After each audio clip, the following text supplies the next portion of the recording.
Ndikulandireni kulikonse kumene muli mchigawo chino muli ndine mulutswane muja webizo in the building pompano pa Nyasaland TV. Lero tikhalenso tikupatsirana nkhani zosiyanasiyana kuchokera ngodya zonse zinayi za mdziko lino.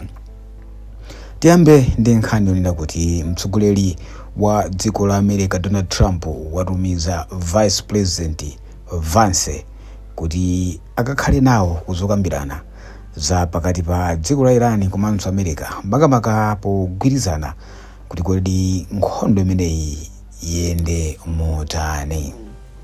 Musaiwale kuti tili mu nyengo ya seize the fire.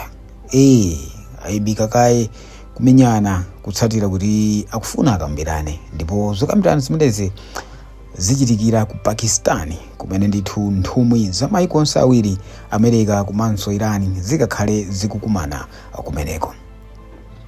President wa dziko la America Donald Trump wayankhula ndithu mawu onena kuti zikuoneka kuti Iran ikufunabe izikulakula mtima.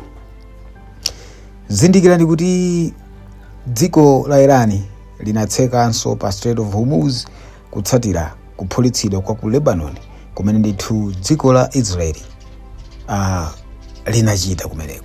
Ndipo mu mfundo 10 zimene dziko la Iran lidapereka kwa America kuti atsatire, muli mfundo ina yonena kuti pasakhale kuphulitsa ku Iran komanso ku region onse amene ndithu ali nawo pa ubale ndi dziko limeneli la Iran. By the way, muli ndine mulutswane muja webizo in the building. Tisanapitirire ndi program imeneyi ndingofuna kuti nonse amene mumatitsatira pamudzi pano ndikuthokozeni kuti zikomo kwambiri.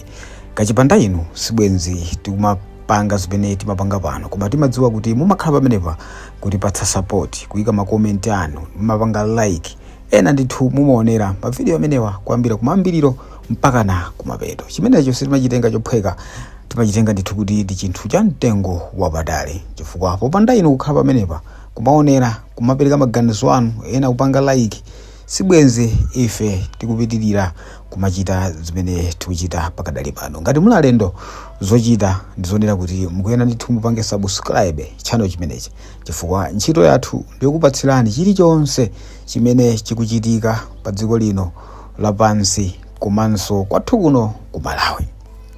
Tipitirire ndi nkhani yathu yonena kuti lero kukhale kuli zokambirana pakati pa nthumwi za dziko la America komanso dziko la Iran makamaka mmene ndithu akambirire chitsogolo ndi mtendere.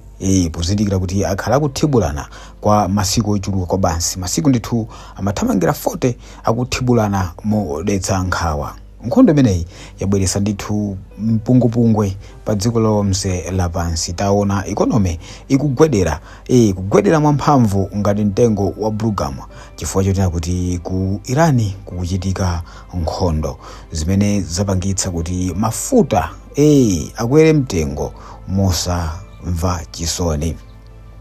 Chifukwa cha zimenezi tinaona ndithu maiko osiyanasiyana amapempha kuti mbali zonse ziwiri zikhale pansi kuti zikambirane, chifukwa nkhondo ngati zimenezi zimapanga affect anthu ena amene ndithu sizikuwakhudza, koma chifukwa ali limodzi mu global economy, zinthu ndithu one way to another zimapezeka kuti zikupereka effect to that particular side. Monga ngati kwathu kuno ku Malawi tikulira ndithu pakadali pano kuti fuel wakwera, petrol, diesel, gasoline, gas ndi zina zotero zakwera, chifukwa chonena kuti kumene ndithu kumawengedwa mafuta amenewa ndi kumene kukuchitika chimpwirikiti mpakana pakadali pano. So lero ndithu zokambirana zimenezi zikhale zili mkati, mukhale pompa, chifukwa tikhale tikupatsirani chilichonse chimene chachitika kumeneko. Kuti kodi mgwirizano wawo ukuyenda motani, nanga zatha bwanji, komano ndithu kumeneku kukhale kukuchitika zokambirana zimenezi tikhale ndithu tikupatsirani chilichonse chimene chikuchitika. Ndikupatsenso kalipoti kena kamene Donald Trump ananena kunena kuti President Trump says he has given Iran enough time but seems they are difficult. Pakistan has requested a one more chance, but Trump says if this one doesn't go through, let military action proceed. Tuwerenge mchichewa. President Trump wati Irani ikukula mtima nthawi yakwana zoti ayikutumule zenizeni, koma Pakistani yapempha kuti adikire ikayi zokambirana kuti aone kuti kodi zitha motani. Irani ikuoneka kuti sikufuna ndithu kugonjanso, komanso dziko la America likuchita zinthu zosaweruzika chifukwa akugwiritsa ntchito intimidation, kupanga intimidate, kuopseza, komanso kuchita zinthu zodabwitsa kuti dziko la Irani liyambe ndithu kunjenjemera. Ndinakamba mbuyo mukunena kuti nkhondo imangopsa ikamayamba kumene, koma ikakhazikika aliyense amadziwa malo ake, aliyense amadziwa zoyenera kuchita. Nkhondo imeneyi mistake imene dziko la America lidachita ndonena kuti anali asanakonzekere bwinobwino mene ankayamba nkhondo imeneyi. Kwa amene mumatsatira bwino mavidiyo apano pa Nyasaland TV, mbuyomo nkhondo isadayambe tidafotokozapo kunena kuti kafukufuku amaonetsa kuti America ilibe ndithu zida zochuluka bwino, zokwanira bwino kuti akhonza kumenya nkhondo ndi Irani kwa nthawi yayitali.